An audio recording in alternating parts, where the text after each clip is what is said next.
I'm going to tell you something that happened 3 years ago at the Velthuris Interstellar Transit Hub, and I want you to understand, before I say another word, that I was standing close enough to see the expression on her face when she said it. I was close enough to hear her voice without a translator. And I still almost didn't believe it. She said, "This is Marin, he's my boyfriend." Just like that, clear, calm, without apology. The way you'd introduce someone at a dinner party. The way you'd say something completely ordinary. Except nothing about it was ordinary. Because Marin was human, and she, Sirathan Valas, was not. And the 70-odd beings standing in that transit corridor at the moment she said those words went completely, utterly silent in a way I have never heard a crowd go silent before or since.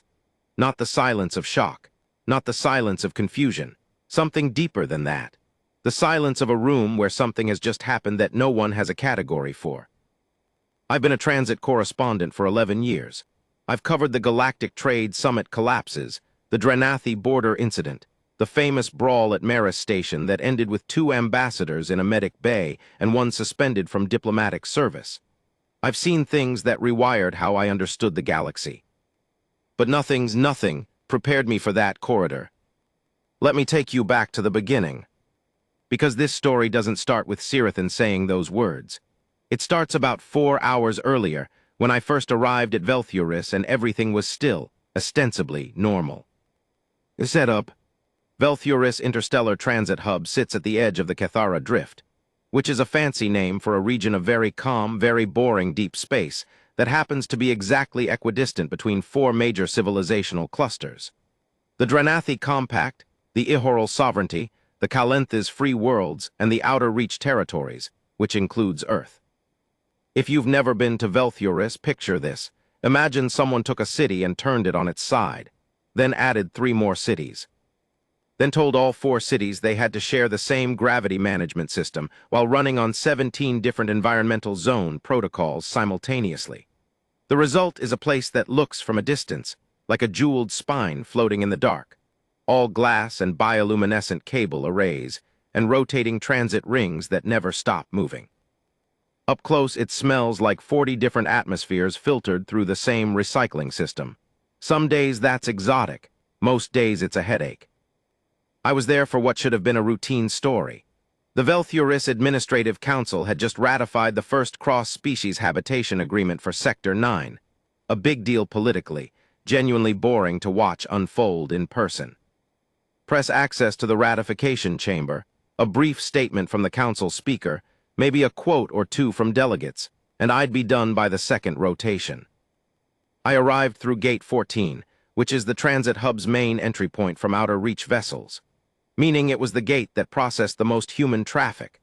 Not a lot, we're still relatively new to this part of the galaxy, relatively speaking, but enough that the custom scanners had been specifically recalibrated for human biometrics, and the translation panels near the gate displayed 3 human languages alongside the standard 12.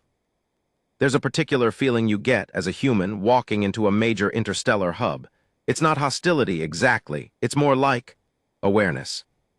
You become aware of how different you are, your height relative to a Ihoral, your skin, soft, pale or dark, unarmored, unscaled relative to the Calenthes Compact delegates in their layered environmental suits, your eyes, which most species still find slightly unnerving because of the whites. The Drenathi especially find human eyes disturbing. Something about the visible sclera reads as perpetual emotional display to them. They think we're always broadcasting something. Maybe we are. I got my press clearance sorted at the registration desk. A long, flat counter staffed by 2 Ihoral administrative workers and 1 human liaison.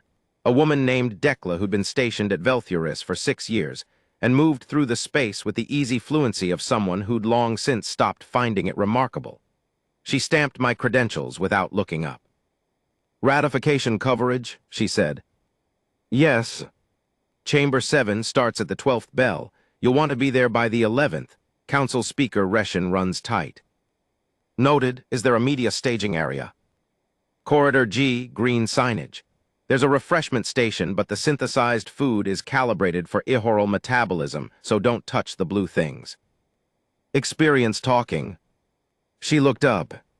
Violently. I thanked her and headed into the hub proper. Velthuris has 5 main transit spines, long central corridors that branch into zones, each zone calibrated for a different environmental standard. Spine 1 runs cold and dry for the Calenthes delegates. Spine 3 is pressurized for the heavier gravity Drenathi. Spine 4 is general mixed atmosphere, which is where most of the common areas are, the food vendors, the information kiosks, the observation lounges where you can watch transit ships come in and out through the massive viewport panels that run along the outer wall.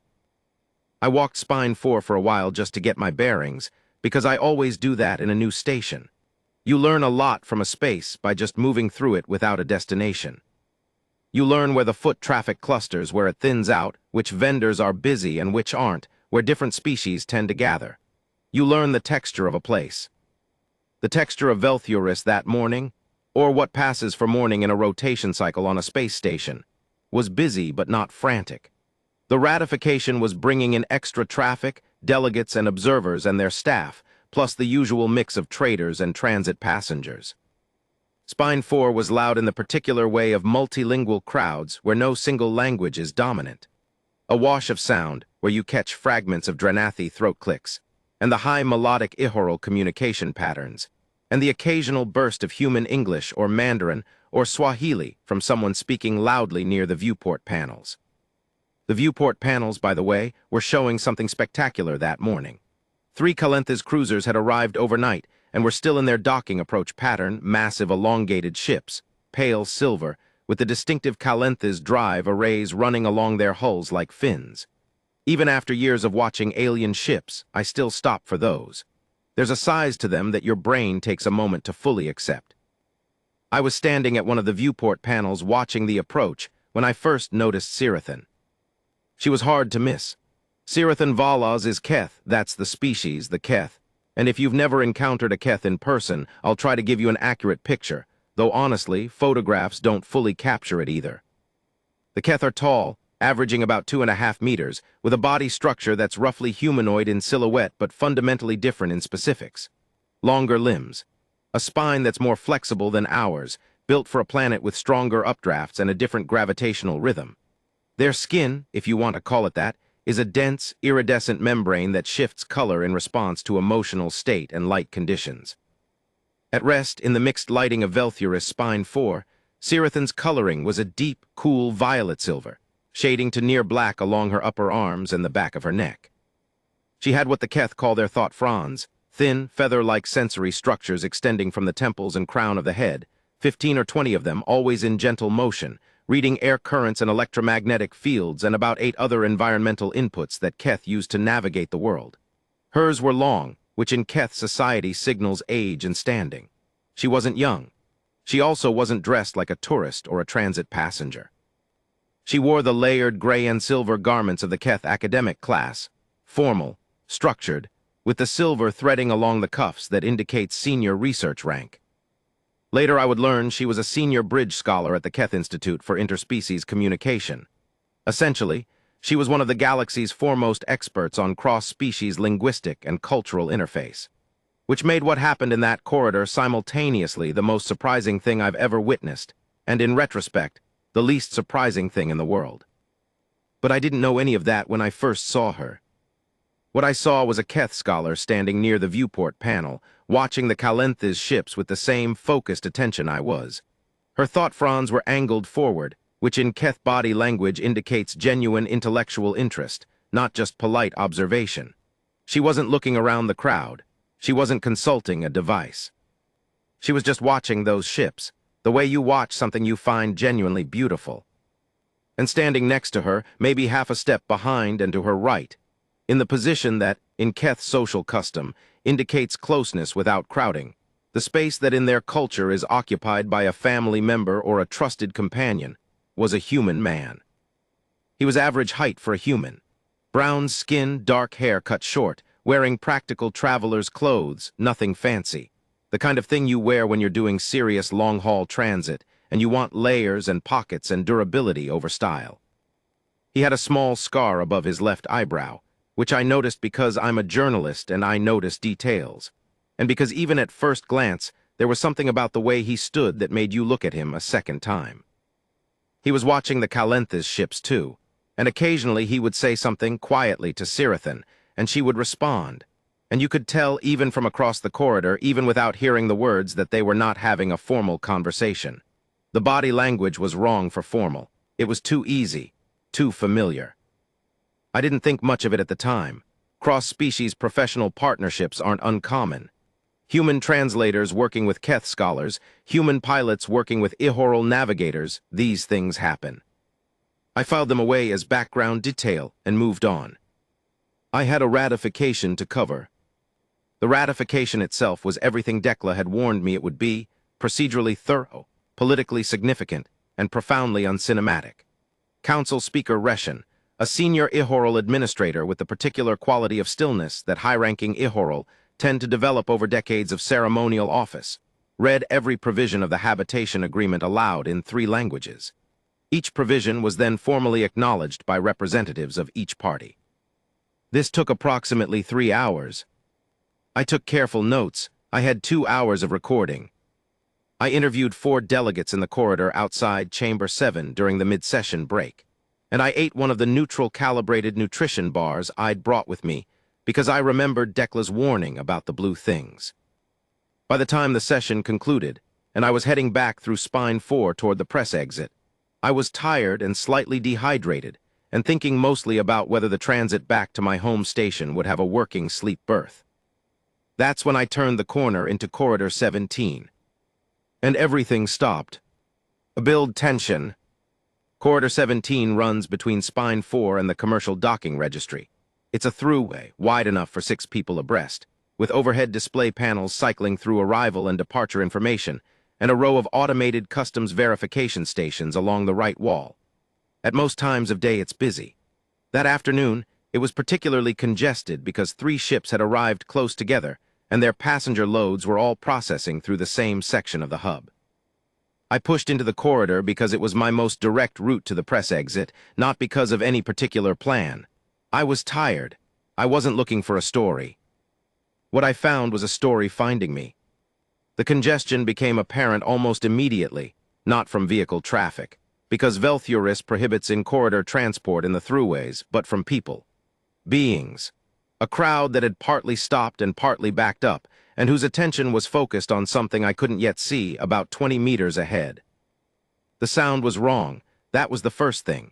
In a busy corridor in a multilingual transit hub, there's always noise, layered, overlapping, directionally chaotic. What I was hearing instead was a focused sound, a specific frequency of voices that didn't have the randomness of crowd chatter.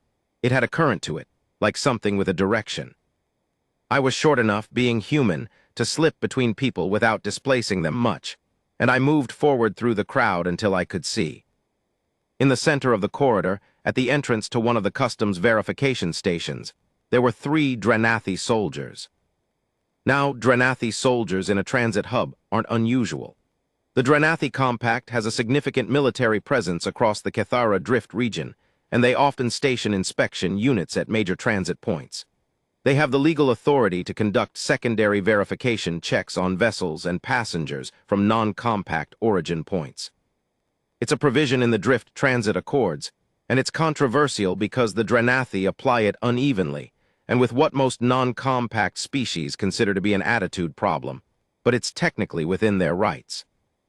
These 3 soldiers were in full inspection configuration, which for Drenathi means they're wearing the heavy plate environmental suits that double as light armor, with their bioluminescent rank indicators lit up along the helmet rims, and carrying the standard issue verification staffs that look like walking sticks, but have about 9 different scanning functions built in. Drenathi soldiers are large. A full-grown Drenathi soldier in inspection armor stands somewhere between 2 and 2.5 meters, and they're wide at the shoulder in a way that makes the armor look organic rather than attached. They had stopped Sirathan Vala's. She was standing at the entrance to the verification station with the particular stillness of someone who is not afraid, but is choosing, deliberately, not to respond to provocation. Her thought fronds were laid almost completely flat, which in Keth body language is the equivalent of a very controlled, very deliberate neutrality, consciously suppressing what the fronds would otherwise display. She was holding a travel document in one hand, extended toward the lead soldier, but he hadn't taken it. The human man, Marin, was standing behind her and to her right, in that same half-step position I'd noticed earlier. He also was very still. He had his hands slightly out from his sides, which I'd learn later was something he did when he was paying careful attention to a space, not aggressive, but ready. The lead soldier, the one with the most rank indicators on his helmet, was speaking in Drenathi Standard, which I don't speak fluently but can follow roughly in context. The station's translation panels were cycling through the conversion, about a 3-second lag. What was coming through was something like: processing delay. Your documentation category requires verification against the current compact transit schedule. Sirathan said something in Keth that the panel translated with the polite formal markers still visible in the text. I have presented all required documentation for a Class 4 academic transit pass. There is no current provision requiring supplementary verification for this category. The lead soldier said something further about jurisdictional discretion and compact security protocol. Sirathan's thought fronds remained flat. She said, in interstellar common, in the language everyone in that corridor could understand without a translator, I am aware of the Drift Transit Accords verification officer. I am also aware that the discretionary secondary check provision applies to flagged categories. My category is not flagged. That's when the second soldier leaned forward slightly and said something that the translation panel rendered as: your traveling companion is listed as Outer Reach origin. Outer Reach passenger credentials require separate verification. Sirathan turned very slightly to look back at Marin. It was a brief look, the kind you give someone when you want to communicate something without words. Marin looked back at her. He gave a very small nod. Then Sirathan turned back to the soldiers, and she said, still in interstellar common, still in that same measured voice, my traveling companion is with me under academic accompaniment provision. He is not a separately listed transit passenger. He travels under my escort classification. The lead soldier said something I didn't fully catch because someone near me shifted and blocked the translation panel for a second. When I could see it again, the text read: relationship classification is unverified. Escort provision requires formal documentation of the relationship. And Sirathan said, what documentation is required? The soldier said something about formal bond verification or partnership status. The crowd around me had gotten very quiet. Sirathan looked at the soldier for a moment. Then she turned fully to look at Marin. And Marin had the expression of someone who has anticipated a thing and is now watching that thing arrive. And the expression isn't alarm. It's something more like readiness. She turned back, and she said it. A climax. This is Marin, he's my boyfriend. Just like that. Interstellar common. Clear. Loud enough for the translation panels to pick it up and render it in 12 languages simultaneously on the corridor displays. The word boyfriend, which has no elegant equivalent in most galactic languages, and so the panels just left it in English alongside the closest approximations in Drenathi, Ihoril, and Keth, all of which carry the immediate connotational weight of paired companion or chosen intimate. The meaning was entirely clear. The crowd went silent. Not quiet, silent. I've tried to describe that silence before, and I haven't done it justice. It was the silence of 70-some beings from 6 or 7 different species, simultaneously encountering something that their categories didn't have a place for. The Ihoril near me, there were 4 of them, administrative staff by their badges, had their vocal membranes completely relaxed in what I know is their involuntary response to extreme social surprise. The 2 Calenthes travelers further back had their environmental suit indicators all tilted at the same angle, which in Calenthes body language means they're trying to process something. A Drenathi civilian, not one of the soldiers, had stopped mid-step and was just looking, with the wide aperture visual processing that Drenathi use when they're not sure what they're seeing. And the 3 soldiers. The lead soldier had gone completely still. The bioluminescent rank indicators on his helmet, which normally pulse in a slow, regular rhythm, had stopped pulsing. I didn't know that was physiologically possible for them. Apparently it is, under sufficient surprise. The second soldier looked at the lead soldier. The third soldier looked at the human. Marin, for his part, had the expression of a man who is extremely accustomed to being looked at and has made a fundamental peace with it. There was nothing defensive in his posture. His hands were still slightly out from his sides. He met the third soldier's gaze, which, for a human looking directly at a Dranathi soldier in full inspection armor, is roughly equivalent to a Chihuahua making prolonged eye contact with a Rottweiler, with the particular quality of calm that I've only seen in people who have been in enough dangerous rooms that they've stopped being afraid of the category. He didn't say anything, he just stood there. The lead soldier's rank indicators started pulsing again. He looked at Sirathan. He looked at Marin. He looked at Sirathan again. Then he said something in Dranathi that the panel translated as approximately, "You are stating a paired status with an outer reach being." "Yes," Sirathan said. Another pause. "That is," the panel struggled briefly with the Dranathi phrasing and offered, "significantly irregular." "I imagine so," Sirathan said. What happened next was the thing that I keep coming back to, because the soldier could have pushed back. He had grounds, technically. The relationship documentation provision was vague enough that he could have continued making it difficult. He had 3 of them and the weight of compact procedure on his side. He'd been doing that kind of bureaucratic pressure with complete impunity for whatever his tour of duty at Velthioris had been. Instead, he looked at Marin for a long moment, and Marin looked back. And Marin said, in his quiet, practical voice, the voice of a man who's had this conversation before and has no particular anxiety about having it again, "Hello." Just that, just hello. In English, which the panels converted immediately. The lead soldier looked at him for 3 more seconds. Then he looked at Sirathan. Then he took her documentation, processed it through the verification scanner attached to his staff, a process that took about 4 seconds because her papers were, as she'd said, entirely in order, and handed it back. "Verification complete," he said. "You may proceed." And that was it. They stepped through. And the crowd sort of parted around them, not dramatically, not in the movie way, but in the organic way that crowds do when something significant has shifted and everyone is recalibrating. They walked down corridor 17, Sirathan with her thought fronds slowly resuming their normal gentle movement, Marin a half step to her right, and the corridor sounds came back gradually the way sounds do after a sudden silence, not all at once, but in layers. I stood there for a moment. Then I did what I was trained to do. I followed them. Not to harass them, I want to be clear about that. I followed them at a respectful distance, and when they stopped at a refreshment station near the end of corridor 17, Sirathan selecting a Keth standard nutrient drink, Marin getting what appeared to be some kind of synthesized coffee, I approached and I introduced myself. Press credentials visible. No recording device active. Just me, asking if they'd be willing to talk. Sirathan looked at me. Her thought fronds angled forward, that intellectual interest position, and she looked at my press badge, and then she looked at Marin.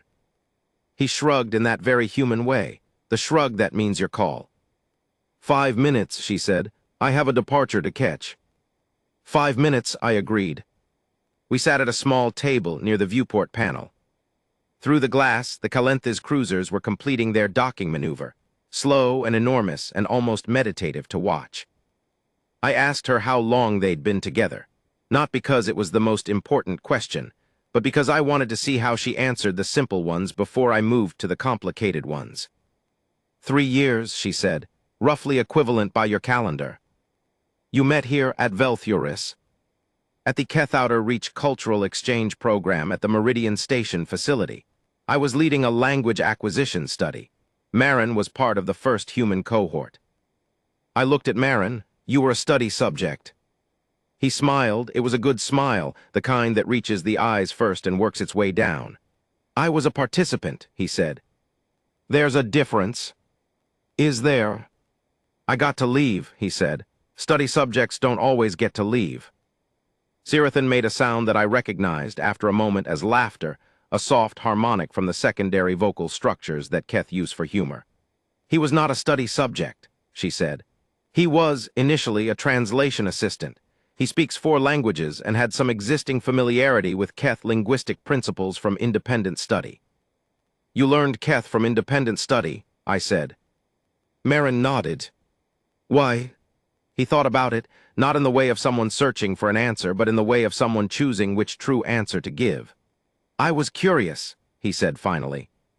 And I think that if we're going to be in this part of the galaxy, we should understand it. Not just navigate it, understand it. I looked at his hands, folded around his coffee. There were calluses across his knuckles in a pattern that suggested regular hand-to-hand or climbing work, not soft hands, not academic hands. "What do you do professionally?" I asked. "I did security contract work for 3 years, before the exchange program. Now he glanced at Sirathan. "Research associate," she said. "He's technically on the Keth Institute payroll. The administrative category is somewhat creative." "How so?" She picked up her drink. "Most of our administrative categories assume that a research associate will share species with the research team," she said.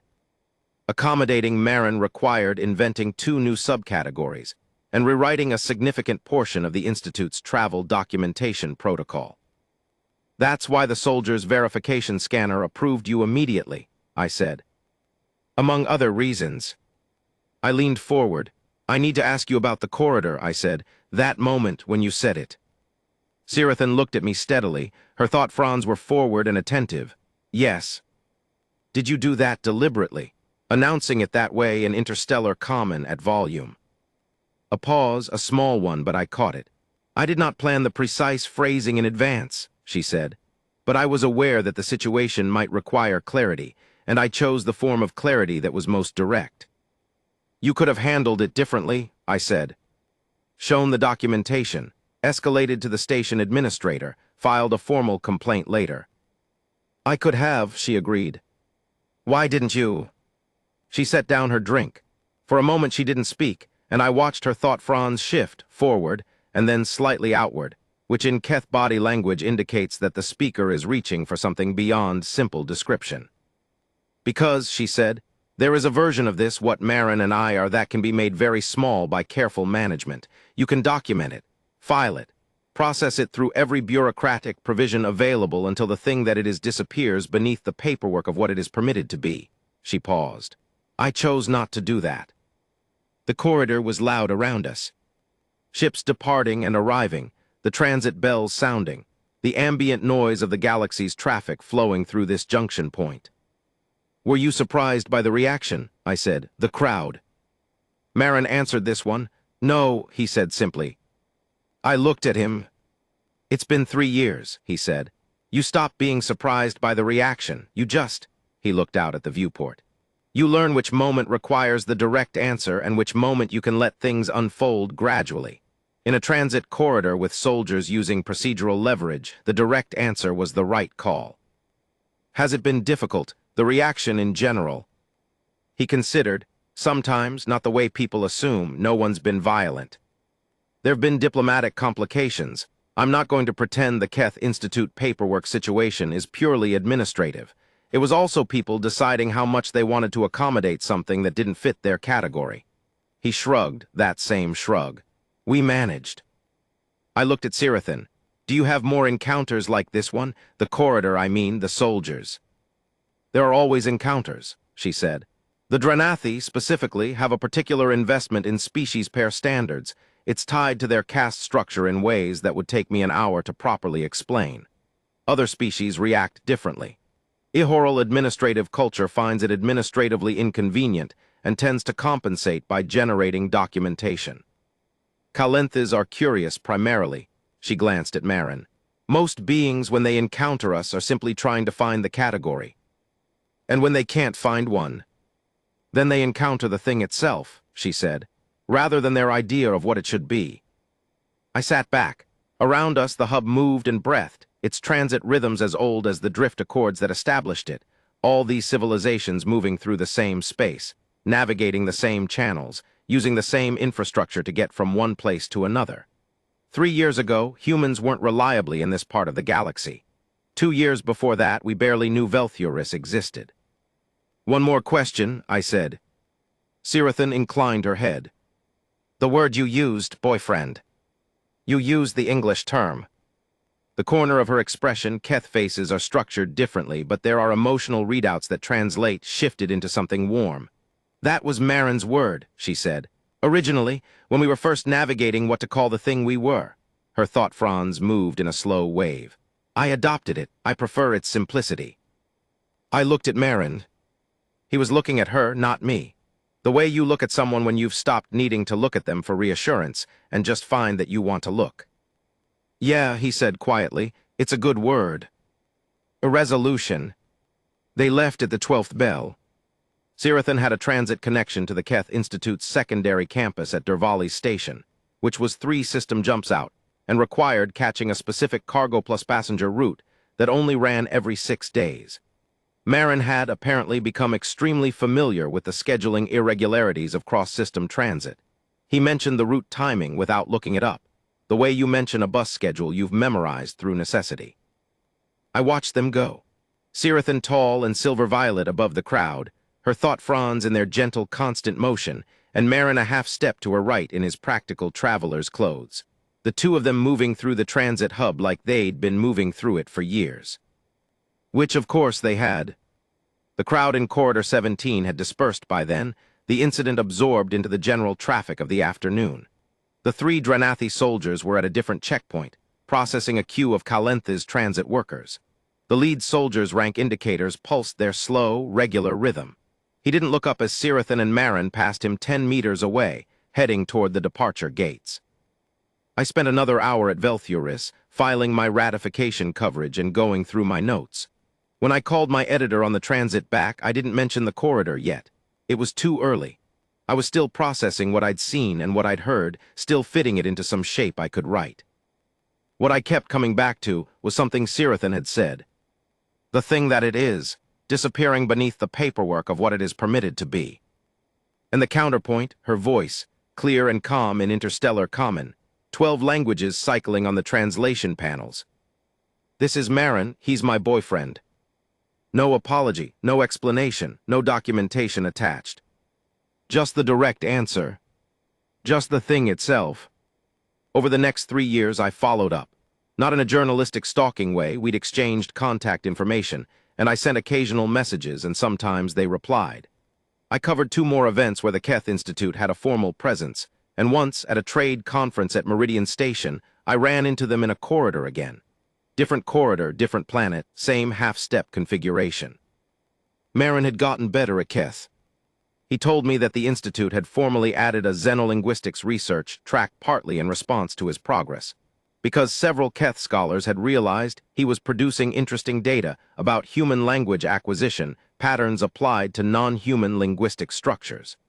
The creative administrative category had expanded. Sirathan had published 2 papers on human-Keth communication interface protocols that were, by her account, well received in the field and diplomatically complicated in ways that had nothing to do with linguistics. They'd also, apparently, been formally recognized under a Keth bonding classification that had required a full committee review and the creation of a new subcategory in the Institute's official records. When I asked Marin what the subcategory was called, he spelled it out phonetically for me. It translated roughly as companion of the scholar non-Keth origin, formally acknowledged. How do you feel about that? I asked. He thought about it. It's a lot of words, he said. I still prefer boyfriend. The reaction in the galaxy, from what I observed and researched, did not resolve cleanly. It didn't suddenly become accepted or understood or neatly categorized. Dranathi compact diplomatic channels issued 2 separate communiques about outer reach species relationship standards that were widely read as targeted without being specific. Several Ihoral administrative bodies updated their documentation protocols to include, for the first time, cross-species partner provisions, not warmly, but functionally. A Kalentha's cultural journal ran a lengthy academic analysis of human-Keth relational patterns that Sirathan told me was both flattering and completely wrong in its central thesis. Some beings understood. Some beings thought they understood but didn't. Some beings encountered the thing and spent the rest of the day looking for the category. Most of them didn't find one. That was all right. The categories expand or they don't. The thing continues regardless. Sending line. I was back at Velthuris 7 months after that, filing a story on the new Drift Transit Accord provisions. I was in Spine 4 near the viewport panels, watching a human commercial freighter come in, which was something that still felt slightly new and slightly remarkable, seeing human-designed ships in this part of the galaxy, knowing we were becoming part of the traffic here. part of the ordinary, part of what flows through. And I thought about a human man standing in a transit corridor, very still, hands slightly out from his sides, while a Drenathi soldier tried to find a category for what he was and came up empty. And the woman next to him, silver violet in the hub's mixed light, who solved the problem with the oldest and simplest tool in any language. A true sentence spoken clearly. Not asking for permission, not filing for approval, not waiting for the category to be built. Just, this is Marin, he's my boyfriend. And I thought as the freighter's running lights came on and it banked slowly toward Gate 14, home registry Earth, outer reach, traveling outward into whatever was next, that there is something very specifically, very stubbornly, very recognizably human about that. Not the falling in love, that part was hers too. But the hello to the soldier who expected silence. The sentence spoken into a room that had no place for it yet. The willingness to be the thing before the category exists. We've been doing that as a species longer than we've been traveling to the stars. We brought it with us.